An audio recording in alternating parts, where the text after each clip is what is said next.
Je vais à Washington pour le banquet de la Rose Blanche. Ce banquet a lieu pour rendre hommage aux soldats de l'armée de Dieu actuellement en prison, comme Paul Hill.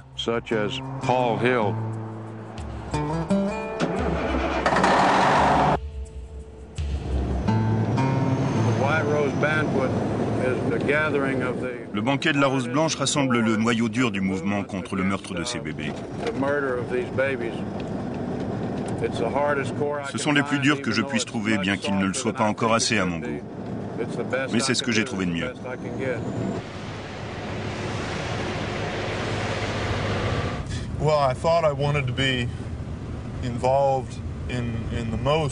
J'avais envie de m'investir dans l'aile la plus radicale du mouvement anti-avortement.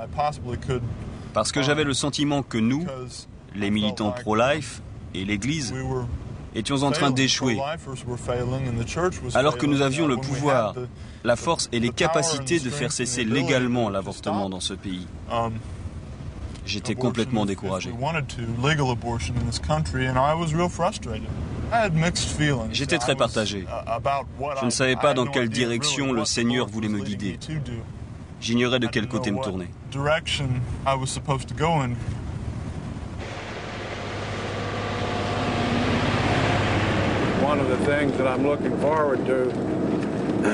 J'attends avec impatience de voir Jonathan O'Toole et aussi de faire la connaissance de gens que je ne connais pas personnellement, mais que j'ai rencontrés sur Internet. Des gens avec qui j'ai des affinités et qui m'ont soutenu. Tous ceux que je vais voir sont complètement emballés par mon site web.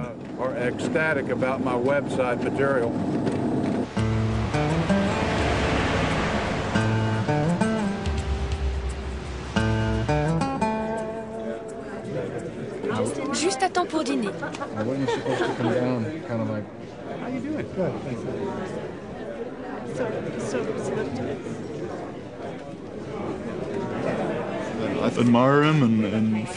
Je l'admire et lui suis redevable par bien des côtés. Il dit des choses vraies, des paroles vraies qui viennent du Seigneur. Je n'aimerais pas qu'un garçon de valeur comme lui se perde dans une seule action stupide. Il vaut bien mieux que cela. Tout ce que je veux, c'est sacrifier ma vie pour eux. De la même façon que Frère Loquet ici présent. Ce qui compte, c'est de le faire le plus efficacement possible, pour réussir au maximum. Et d'attendre le moment fixé par la Providence elle-même pour prendre l'épée.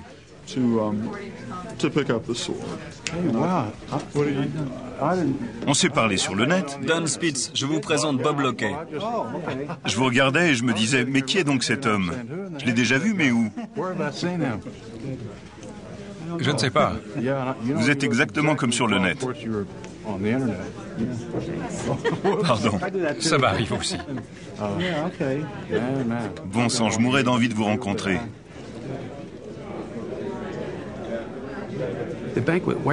Le banquet de la Rose Blanche s'inspire de ce qui s'est passé en Allemagne pendant la Deuxième Guerre mondiale, où des étudiants de l'université de Munich ont fait circuler les tracts de la Rose Blanche. Par ces actions, ils voulaient pousser leurs condisciples à résister au régime en place à l'époque. Avec quelques professeurs, ils ont finalement été arrêtés et exécutés. C'est en leur honneur et pour rappeler leur sacrifice que nous associons notre action à la leur, nous qui tentons de résister à l'Holocauste moderne. J'ai fait de la prison pour avoir détruit un certain nombre de locaux pratiquant l'avortement. Il n'y a pas eu de blessés, heureusement, et les conséquences ont été très bénéfiques. Beaucoup de bébés ont été épargnés et certaines cliniques n'ont pas retrouvé de locaux parce que les compagnies d'assurance ont refusé de les couvrir. Dans ce sens, ça a été efficace.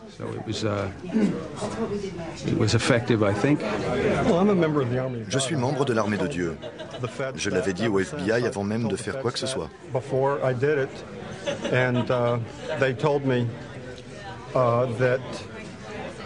Les agents fédéraux m'ont dit que si les cliniques de Cincinnati devaient être incendiées, ils me considéreraient d'office comme suspect.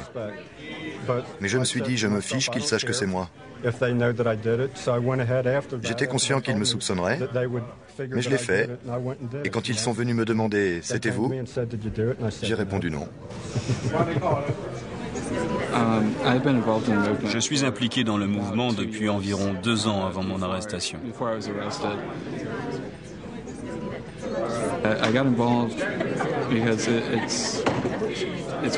Je me suis engagé parce qu'à mes yeux, c'est la seule cause qui vaille qu'on se batte.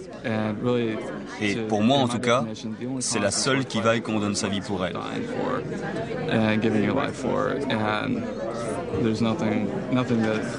Il n'y a rien de plus précieux que les vies humaines détruites par l'industrie de l'avortement.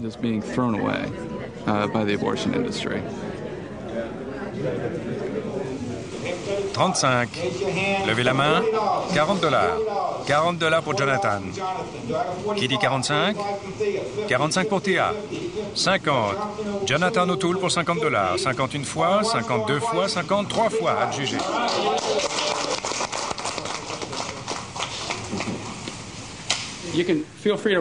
N'hésitez pas à discuter avec ceux qui voudront bien vous parler. Et merci d'être venu. Voilà l'une des affiches qui nous valent d'être attaqués en justice.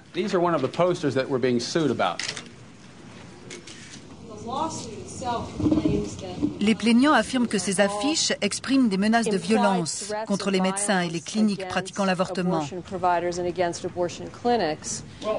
Elles veulent simplement dire qu'aux yeux de ceux qui les posent, les gens qui pratiquent l'avortement commettent des crimes contre l'humanité. C'est un concept qui a mené au procès de Nuremberg.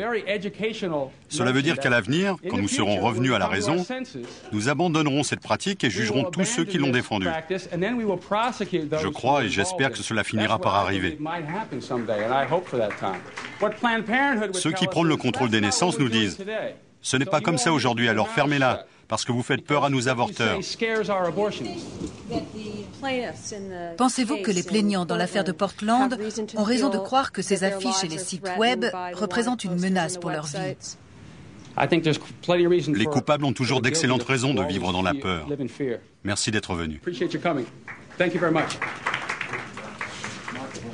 Michael, je suis Bob Locke. Ça va, frère? Amen. Bon sang, c'est vraiment bien ce que vous dites. Merci. Merci, ravi de vous rencontrer. Votre nom me dit quelque chose. Ça commence vraiment à chauffer avec tous ces meurtres. Vous êtes d'où? Au départ, d'Amarillo, au Texas. Mais en ce moment, je vis à Hope, en Alabama, où j'ai posé mon grand panneau. Ah ouais. Vraiment, ça, c'est parler. C'est quoi ce panneau? Eh bien, 3 grandes photos de bébés mutilés et au-dessus, en lettres de 50 cm, le texte. Voilà comment la Cour suprême américaine assassine des bébés. Ça a déclenché la colère des gens du coin.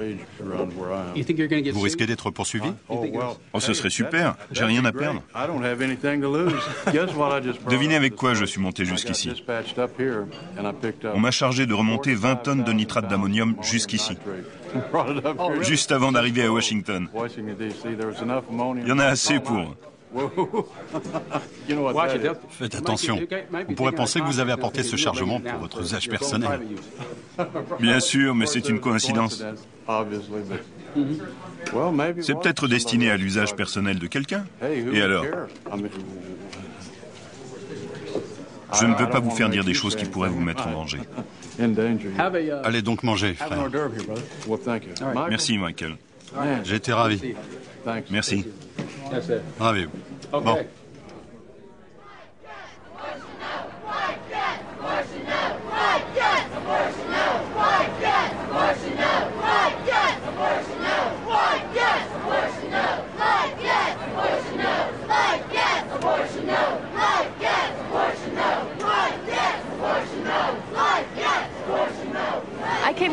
Il y a 7 ans, je suis venue à Washington. On m'a remis une liste des prisonniers du Christ, sur lequel figurait John. Ne sachant pas lequel choisir, j'en ai pris un au hasard. C'était John. On s'est écrit pendant 4 ans. Pendant tout ce temps, il était amoureux de moi, mais je ne savais pas, j'étais trop naïve. Et puis une nuit, j'ai senti que Dieu m'emplissait le cœur d'amour pour lui. Et j'ai su que c'était l'homme qu'il voulait que j'épouse. Stop abortion now! Stop abortion now! Stop abortion now! Fight yes, abortion now! Fight yes, abortion now! Fight yes, abortion now! Fight yes, abortion now! Shame on you! Shame on you! Shame on you! De tout mon cœur, j'aimerais prendre part à cette manifestation. D'ailleurs, je suis venu en partie pour cette raison. Mais ce matin, Dieu me fait partir avec une telle force que je ne peux qu'obéir. Si j'agis contre ses exigences, je serai peut-être tué. Il est certain qu'il me fait partir pour ma propre sécurité. Je travaille avec Dieu depuis si longtemps que je sais comment il fait.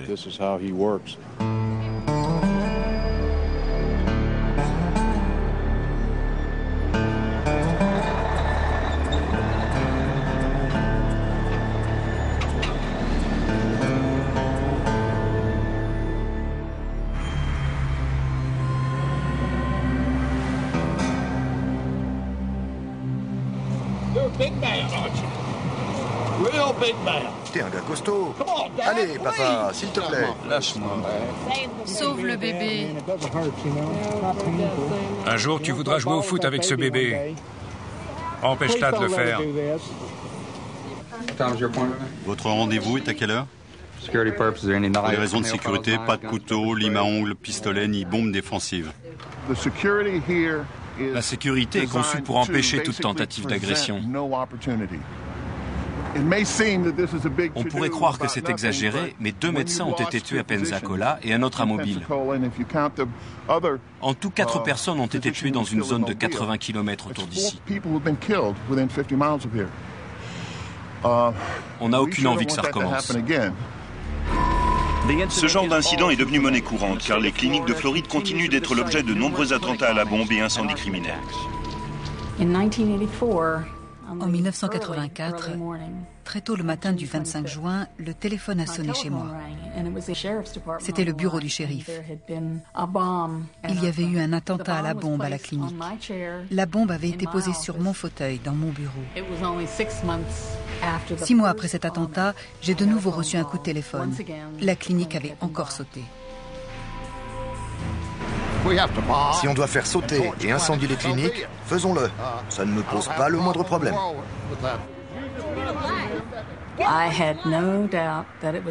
J'étais certaine qu'il y aurait une escalade dans la violence. Mais je ne pensais pas que notre clinique en ferait de nouveau les frais. Le docteur David Gunn a été abattu alors qu'il sortait de sa voiture à la clinique de Pensacola. Une douzaine de militants anti-IVG, membres de l'Armée de Dieu, se trouvaient à l'entrée. L'un d'entre eux était armé. David Gunn est le premier médecin à être victime de ce débat désormais mortel. Michael Griffin a été jugé pour meurtre et condamné à la perpétuité. Au cours du procès, les partisans de Griffin ont déclaré que le meurtre était justifié. Puisqu'il défend un enfant à naître, pourquoi le considère-t-on comme un meurtrier? Qu'est-ce que vous dites? Je dis que vous êtes un hypocrite. C'est ça. Et vous tuez des bébés. De quel droit vous brandissez cette pancarte? Vous tuez un enfant, voilà ce que vous faites. Mais Jésus vous aime, même si vous tuez votre propre bébé. On continue de vivre avec ces militants, mais maintenant ils sont partout. Qui aurait pensé que ces gens deviendraient des assassins en liberté et qu'on devrait surveiller nos arrières? On vit au milieu d'assassins, personne ne les arrête.